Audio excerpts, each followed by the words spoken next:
Hi, I'm Lou Ann Weeks, and I'm going to demonstrate how to cut straight cuts, curves, 90-degree angles, and unusual shapes using a wet saw. Before we begin, I want to stress safety. Make sure you do not start using your saw without wearing safety glasses. You can never be too safe. This is my Diamond Laser 5000 wet saw from Diamond Tech out of Tampa. I love using this saw for cutting stained glass and different kinds of stone. For me, these folks have been great about answering questions, helping me with ordering parts, and they're always very happy to support glass artists however they can. All right, now let's do some cutting. As you can see, I have drawn a straight line on my glass, and I'm using the guide that came with the saw to cut this straight line. I've also put on some rubber fingertips. These really help your fingers from being sliced when you're feeding a sharp piece of glass through the blade. Now, one really important tip is cut on the inside of your mark. Otherwise, your pattern will start to grow in size. Now hold your glass firmly on the base and keep moving slowly, letting the blade do the work. This is a slow process, so patience is the key. And make sure the water is directed onto the blade, as it is here, and onto your material at all times.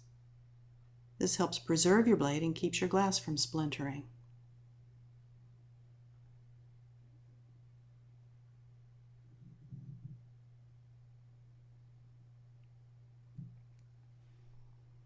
Now we're going to cut a curve.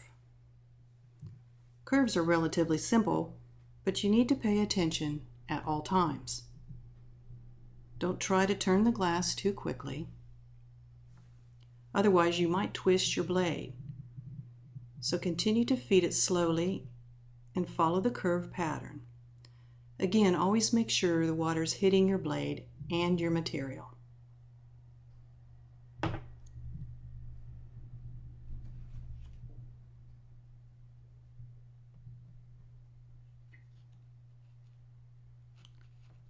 Okay, for this next one, we're going to be cutting out the center square, leaving the frame. Now, the first thing you need to think about is where you're going to start your cut. So turn on your blade, and once you start cutting, pay attention as you get close to the turns. Now, this first part's easy because you're just feeding it in straight.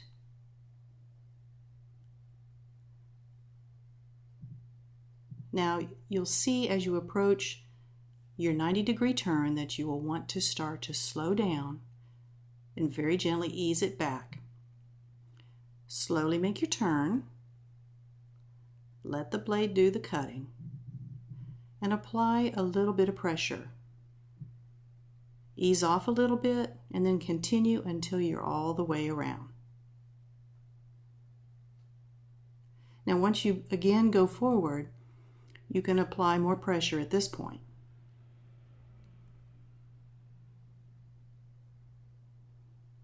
Now, when you start to get up to the next corner, do the same thing. You're going to want to start to slow down, back it up, and see the movement here with the blade very gently.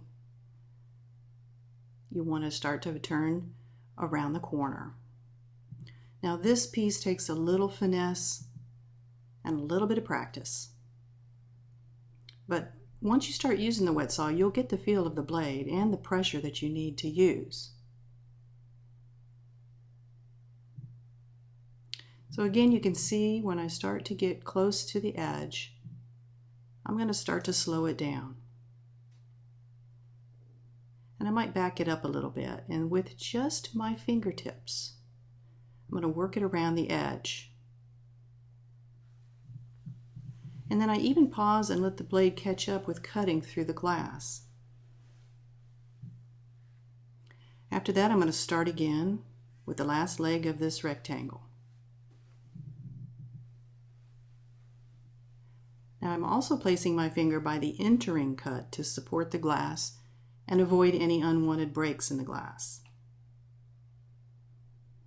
Once you're done, turn off the blade and maneuver your piece out.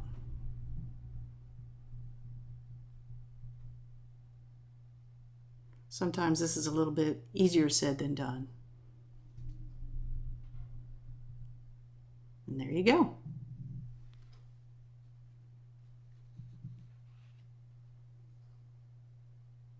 Now, to cut an unusual shape, think ahead of how you're going to enter the glass and if there's any difficult areas that you're going to have to navigate through, as well as exiting the glass. Now it's time to turn the saw on. And notice I still have a good flow of water hitting the blade.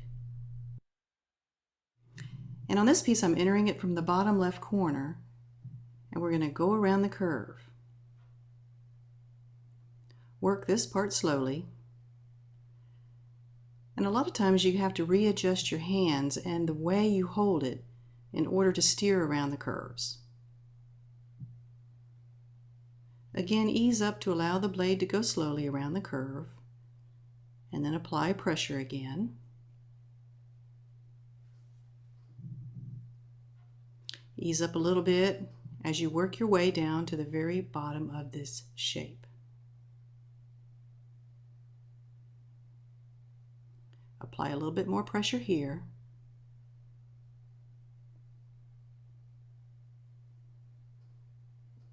And work around the bottom part. This is a pretty narrow curve here, so I'm going to go a little bit slower. Let the blade do the work, especially in this intricate area, because it's a very narrow spot that you got to work through. So again, go slow. Sometimes you'll need to stop and pause a moment. And then just continue as the blade allows. And work through the glass until you can put a little bit more pressure where there is a straighter cut, until you reach the very edge of your glass.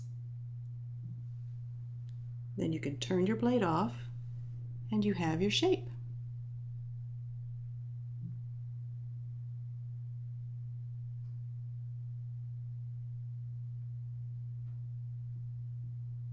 Voila.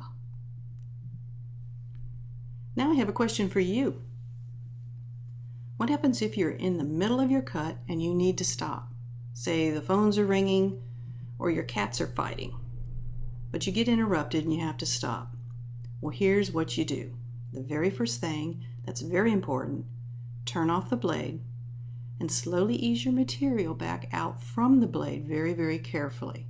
This keeps you and your blade safe.